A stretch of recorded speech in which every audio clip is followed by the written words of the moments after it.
अस्सलाम वालेकुम पाकिस्तान। मेहदी हसन हाजिर है आज आपकी खिदमत में। पाकिस्तानियों, जब से भारत ने दहशतगर्दी जो पाकिस्तान ने मचाई हुई थी वो जंग हारा है और अफ़गानिस्तान से उसकी दहशतगर्दी जो पाकिस्तान में हो रही थी उसका रास्ता बंद हुआ है और पाक फ़ौज उस बॉर्डर सीलिंग के ऊपर जो काम कर रही है उसमें मसरूफ़ है। जो पाकिस्तान की बका की है उसके बाद उसने एक और महाज खोल दिया है पाकिस्तान के ख़िलाफ़, और वो पाकिस्तान के तमाम दरिया यहाँ तक के दरिया झेलम, दरिया सिंध और दरिया चुनाब का पानी बंद कर रहा है और पाकिस्तान को बंजर कर देना चाहता है, पाकिस्तान को प्यासा मार देना चाहता है। इसके ऊपर एक रिपोर्ट है, ये देखते हैं। पाकिस्तान की आधी आबादी उस सिंधु नदी के पानी पर निर्भर है जो भारत से जाता है। उरी हमले के बाद प्रधानमंत्री नरेंद्र मोदी ने कहा कि खून और पानी साथ साथ नहीं बहेंगे। साफ है कि सरकार सिंधु नदी के पानी को लेकर सख्त रवैया अपनाएगी। भारत चाहे तो सिंधु समझौते को तोड़े बिना भी पाकिस्तान को पानी के लिए तरसा सकता है। यह कैसे होगा, आइए देखते हैं जम्मू कश्मीर के 3 नदियों से एबीपी न्यूज की ग्राउंड रिपोर्ट। सिंधु, चेनाब, झेलम। भारत से होकर पाकिस्तान जाने वाली इन 3 नदियों के पानी को लेकर भारत के सख्त रवैये से पाकिस्तान घबरा गया है। प्रधानमंत्री नरेंद्र मोदी कह चुके हैं कि खून और पानी एक साथ नहीं बह सकता, यानी भारत अगर चाहे तो पाकिस्तान को सबक सिखाने के लिए उसे प्यासा तड़पा सकता है। ये कैसे होगा, यही जानने के लिए एबीपी न्यूज पहुंचा है इन नदियों के किनारे।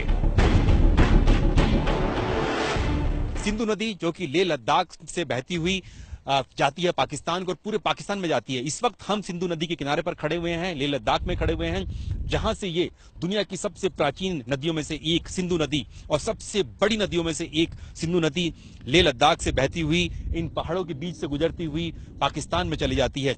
और पाकिस्तान की अब पूरा जो बड़ी तादाद, बड़ी जो एक आबादी है इसी सिंधु नदी के किनारे बसती है, जो कि वहां की खेती के लिए और वहां की जरूरत के लिए लोगों के लिए इस सिंधु नदी का जल बहुत जरूरी है।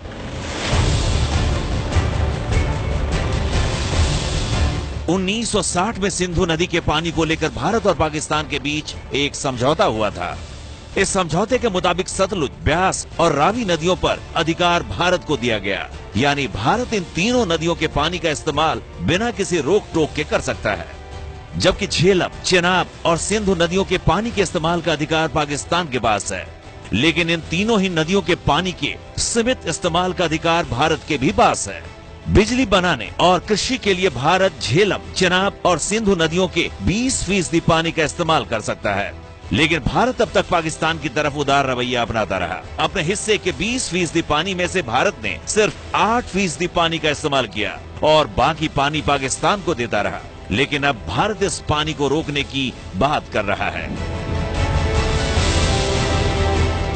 हालांकि ऐसा करने के लिए भारत को इन नदियों पर चल रहे अपने कई प्रोजेक्ट में तेजी लानी होगी। इनमें सबसे बड़ी भूमिका है जम्मू में बहने वाली चेनाब नदी पर बन रहे बांधों की। चेनाब नदी पर कुल 6 बांध प्रस्तावित हैं, जिसमें बगलिया, सलाल और दुल्हस्ती का काम पूरा हो चुका है। इसके अलावा चेनाब नदी पर पकलटुल, सवालकोट और बरसा डैम को बनाने का काम तेजी से पूरा करने की बात कही गई है। इसमें पकलदुल और बरसर का काम शुरुआती दौर में ही है, जबकि सवालकोट का काम अभी शुरू नहीं हुआ है। जानकारों के मुताबिक चेनाब के 3 बांधों की न बन पाने की वजह उनकी भौगोलिक स्थिति और वहां का मौसम है। लेकिन अब इन बांधों को पूरा करने के काम में तेजी लाई जा रही है।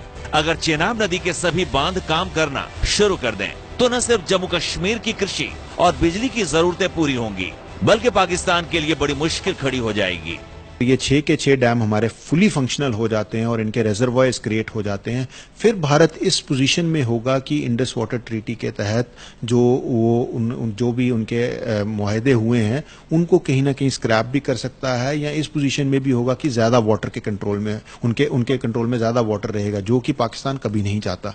तो जो पाकिस्तान का आगे मसला है या जो उनका अपना प्लान है लिंकिंग झेलम और चेनाब को लिंक करके जो कैनाल्स वो बना रहे हैं उनमें फ्लो बहुत ही ज्यादा कम हो जाएगा। तो जो उनका अपना लिंकिंग प्लान और इरिगेशन प्लान है उसमें काफी कम फ्लो हो जाएगा। तो it is a cause of worry for Pakistan. इसी तरह झेलम नदी पर शुरू की गई तुलबुल नेविगेशन परियोजना भी पाकिस्तान के खिलाफ बड़ा हथियार साबित हो सकती है। झेलम नदी के पानी को कृषि, पर्यटन और यातायात के लिए इस्तेमाल करने के लिए 1980 में इस परियोजना को शुरू किया गया था। तुलबुल प्रोजेक्ट में नदी को यातायात योग्य बनाने के लिए वुलर झील पर सोपोर के पास एक बैराज यानी गेट बनाकर झेलम के पानी को रोका जाना था। इससे झेलम में जल स्तर 4 से 6 फीट बढ़ जाता और इस पर आराम से बड़े जहाज चल सकते थे। लेकिन पाकिस्तान को इसी बात पर एतराज था कि इंडस वाटर ट्रीटी के अनुसार भारत झेलम के पानी को कैसे रोक सकता है। पाकिस्तान के एतराज के बाद दोनों देशों के बीच इसे लेकर कई दौर की बातचीत हुई। 2007 में इसका काम पूरी तरह रुक गया। इस परियोजना से पाकिस्तान कितना डरा हुआ था, इसका अंदाजा इसी बात से लगाया जा सकता है कि 2012 में आतंकवादियों ने इसे निशाना बनाकर यहाँ तोड़फोड़ की। आतंकवादियों ने ऐसा इसलिए किया क्योंकि 1 साल पहले ही भारत ने एक बार फिर यहाँ काम करना शुरू कर दिया था। उसकी कंक्रीट वॉल्स भी कुछ हद तक रेज की गई, बट द पॉइंट इज कि वहाँ पे मिलिटेंसी की वजह से वो काम वहाँ पे रोकना पड़ा। और तुलबुल बराज से तो डायरेक्ट इम्पैक्ट होता है ये लिंकिंग ऑफ झेलम और चेनाब का। जो इनकी 3 कैनाल्स ये पाकिस्तान साइड पे बनाने की कोशिश कर रहे हैं, उनका डायरेक्ट इम्पैक्ट तुलबुल बराज से होगा। तो वो तो पाकिस्तान ने काफी बार उसका ऑब्जेक्शन भी उस पर रेज किया है, उस पर अभी काम बिल्कुल बंद है। पाकिस्तान की तरफ भारत सरकार के सख्त रवैये के बाद उम्मीद की जा रही है कि इस परियोजना के काम को शुरू करने के लिए जरूरी कदम भी उठाए जा सकते हैं। लद्दाख से नीरज राजपूत और जम्मू से अजय बाचरू के साथ श्रीनगर से आसिफ कुरैशी की रिपोर्ट। पानी छीनने के डर से पाकिस्तान ने विश्व बैंक से भी दखल को कहा है। एक बुज़दिल मुल्क है और ये अपनी बुज़दिली साबित कर रहा है। इसकी मदद यहाँ के सियासतदान भी कर रहे हैं, क्योंकि इन सियासतदानों ने ये बयान दिया है कि हमारी लाशों पर ये डैम बनेगा। यहाँ ये पैसों से बिक चुके हैं। जो भारत इनको फंडिंग कर रहा है कालाबाग डैम की मुखालिफत पर, भारत ने दरिया नीलम का पानी बंद कर दिया, उसका रुख मोड़ दिया है। वहाँ नीलम डैम जो बना है वो भी अब उसके ऊपर 500 अरब जो हैं पाकिस्तान के डूब गए। ये कालाबाग डैम जो है इतना ज़रूरी है निहायत कि अगर इन की लाशों पे बनाना पड़े तो ज़रूर बने, क्योंकि यही आवाम की आवाज़ है, यही पाकिस्तान की आवाज़ है। पाकिस्तान की बका की जंग है ये, जो भारत ने अपनी बुज़दिली का सबूत दिया है पाकिस्तान का पानी बंद करके। पाक फ़ौज कई महाज पर लड़ रही है, पाक फ़ौज इस वक्त बहुत मसरूफ़ है, लेकिन पाक फ़ौज से अवाम की अपील है कि इस काम को सरअंजाम दिया जाए 2025 से पहले, क्योंकि ये पाकिस्तान के लिए निहायत ज़रूरी है। ये एक ऐसा महाज है जिस पे पाकिस्तान की सालमियत टिकी हुई है, पाकिस्तान की बका टिकी हुई है और पाकिस्तान के अवाम की जान माल टिकी हुई है। और ज़रूर पाकिस्तान ये जंग जीतेगा इंशाअल्लाह। हर जुबान से ला इलाहा निकला।